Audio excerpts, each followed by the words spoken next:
What is polygraph? A polygraph, most commonly referred to as a lie detector, is a machine that is issued by law enforcement to test the physiological responses of individuals to certain questions. Despite its colloquial name, the polygraph does not detect lies, and most polygraph examiners will say that they do not test specifically for lies but for deceptive reactions.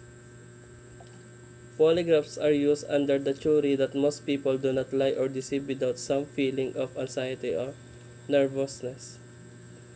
This stems from the idea that most people either feel bad that they are lying or are afraid that they will get caught or will be in trouble if they lie.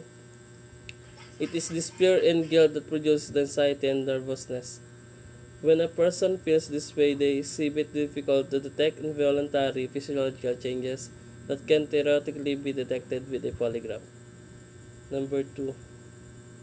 Why do people lie? What are the different types of lies and liars? People may lie to protect themselves from negative consequence or punishment. They, want, they might fear judgment, criticism, or rejection, so they resort to lying as means of self-defense. In certain situations, an individual may lie to protect someone else, such as shielding a loved one from harm or preserving their reputation. They may believe that the lie serves a greater good. Sometimes people lie to safeguard their personal information or maintain privacy. They may feel the need to withhold certain details or provide false information to protect themselves or their loved ones. Types of liar. Panic liar. A person who lies in order to avoid the consequence of confession. He or she is afraid of embarrassment to loved ones and is a serious blow to his or her ego. Halimbawa po nito ay may kausap po yung isang tao, tapos wala po siya sarili at balisa. Lagi natataranta po. Yun po ang panic liar. Number 2, occupational liar. It is someone who has lied for years. This person is practical liar and lies when it has a higher payoff than telling the truth. Example po ay, this is a person who works as a spy as an occupation. Number 3, tournament liar. A person who loves to lie and excited by the challenge of not being detected. He views our interview as another contest and wants to win. He lies because it is the only weapon remaining that wish to fight.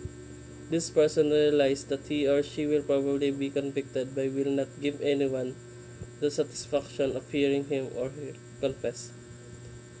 He wants people to believe that the law is punishing an innocent person. Ito naman pong tournament liar ay yung gusto lagi siya mananalo ay yung papatalo. Yun po ang Number 4 ay psychopathic liar. This type of liar has no consciences. He shows no regret for his dishonest action and manifestation of guilt. This is the most difficult type of liar because he is a good actor. He can fool most investigators. Example po, a person who was asked a lot of times about the truth but still the bravery and consistency of lying can be seen on his or her face was dramatic emotion to control the situation. Number 5 po ay pathological liar. A person who cannot distinguish what is the right from wrong. These are those people who are mentally sick. Example po ay, these are actions made by people with no proper use of discernment. And type of lies. Number 1 po ay benign or white lie. Used to maintain harmony of friendship, harmony of the home or office. Ito po yung lying to cover up a mistake for the sake of others or to retain what good relationship they had with the person. For example, you tell your friend that she does look fat in her dress when she asks because you don't want to tell her that she's gained a lot of weight and looks heavy. Red lie. This lie is common to communist countries. This lie is used to destroy other ideologies by means of propaganda. Example po ay katulad din sa mga fake news po about the government na kumakalat. Number 3, malicious lie.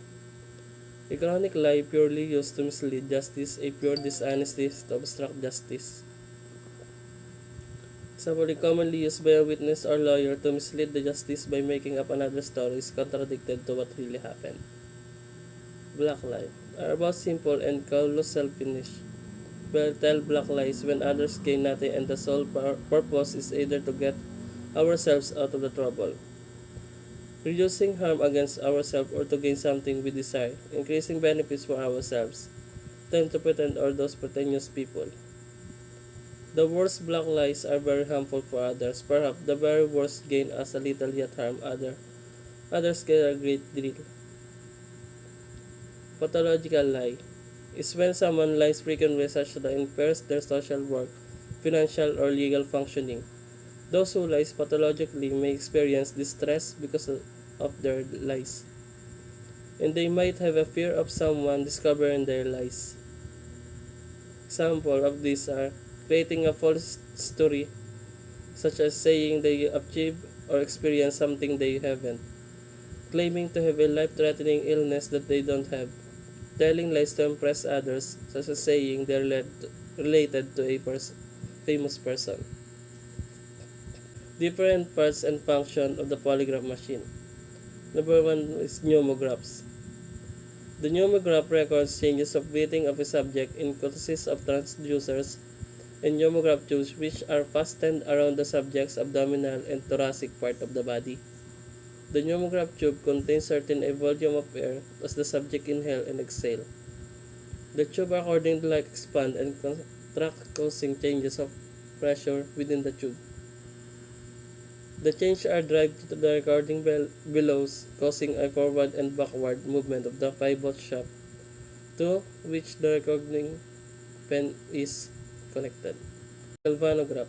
It is a record that changes in skin resistance of the subject to a very small amount of electricity. The edges are or galvanic skin reflexes comprised of finger or palm electrodes that is attached on the subject's finger, primarily the index and ring finger or the palm, to check and detect skin resistance towards a small amount of electricity. To operate the galvanometer, supply a current and the mechanical movement of 7 inches recording pen will take place. Cardiosphygmograph. It records the change of blood pressure and pulse rate. It consists of arm cuff. The arm cuff is placed around the subject's arm with the covered rubber bladder part centered at the brachii artery about an inches above the elbow and must be inflated by a pump valve to put air into the system, which recorded in a sphygmomanometer in millimeters of mercury, generally 60 to 80 millimeter. After inflation, the arm cuff becomes so susceptible to monitor changes of blood pressure as well as pulse rate and amplitude to be sent out to the recording below and are recorded by the cardio pen on the chart. The last is schemograph. It is sometimes referred as a chart drive module. This motor that pulls or drives the chart paper under the recording pen at the same time at the rate of 6 to 12 inches per minute. A chart roll is about 100 feet long, 6 inches with 1/2 inches margin apart. Paper is printed with horizontal lines spaced at 1/4 inch interval 20 divisions and vertical lines at 1/10 inch interval with heavy lines at 1/2 inch interval. Each 1/2 inch division across the paper signifies 5 seconds of time. Pulse rate per minute may then be calculated by multiplying the number of beats counted in one division by 12. And number 4. What are the different question or test question technique being used during the conduct of polygraph examination? Polygraph testing is very much like psychological examinations. A polygraph exam is conducted using a series of tests which are designed to evaluate the truthfulness and deception or fallacies in various situations and aspects. The major tool of any polygraph examination is the measure of a person's responses to a set of questions. The various polygraph techniques or tests differ in the way the questions are structured. In polygraph testing, there are basically 4 types of questions used. In one examination, only 1 or 2 kinds of questions are used as well as the type questioning technique. The different kinds of questions used in polygraph examination are level 1 question, control question, irrelevant question, and concealed information question. Number 1 is relevant questions. Are questions pertaining to the topic under investigation. They can be general in structure and specific at the same time. Number 2 is control and irrelevant question. Are the opposite of relevant question with the purpose of making comparisons. Control question can be compared to the relevant question as 3. Irrelevant question. Are questions which create no impact and no relation to the focus of the investigation. It's only meant to get the subject ready for the questioning procedure. The last type of question used in polygraph testing is the concealed information. It aims to elicit information and details about the crime that only a guilty subject would exhibit, such as the crime scene and the means of committing the crime. The question are hypotheses in a way that will make guilty suspect reveal a different response from different answer to the relevant question. Number 5. Who are the pioneers of the scientific machine? Daniel Defoe. The British novelist Daniel Defoe, in his essay An Effectual Scheme to Immediate Preventing and Suppressing of Street Robberies, All Other Disorder of Night, advanced theory that the pulse of a suspicious person can reveal that the person is lying. Second is Leonardo Keeler. Psychologist, Stanford University, the father modern polygraph. Nelson's student was credited with many innovations related to polygraph, such as the use of pressure gauges, tube nomograph, seismograph, added GSR channel polygraph in 1938. He developed and patch test developed by the ROI technique defended the polygraph. He founded the first school for the polygraph examiner. Number 3 is Angelo Mosso. Italian scholar and student experimented with plethysmography as well as with the fear affects the heart and breathing. He developed the first sphygmomanometer. Jacques d'Arsonval. French physicist and physician, D'Arsonval was a pioneer in electrotherapy. He studied the medical application of high frequency. Currently among his inventions were dielectric heating and various measuring devices, including the thermocouple meter and moving coil galvanometer. Christian Hans Stolting founded the Stolting Corporation, which became a leading product supplier on the physiological, psychological, and psychophysiological measurement. And the last, number 6, explain those scientific and early method of detecting deception. Trial by combat. A trial of dispute formally determined by the outcome of personal but are combat within the parties or in issued joined upon the writ of right between their champions. Trial by ordeal. A formally used criminal trial in which the guilt or innocence of the accused was determined subjection to dangerous or painful tests, as submersion in water believed to be under divine control. Trial by iron hot ordeal. The accused will be required to touch his tongue to an extremely hot metal 9 times unless burned sooner. Once his tongue is burned, he will be adjudgable guilty.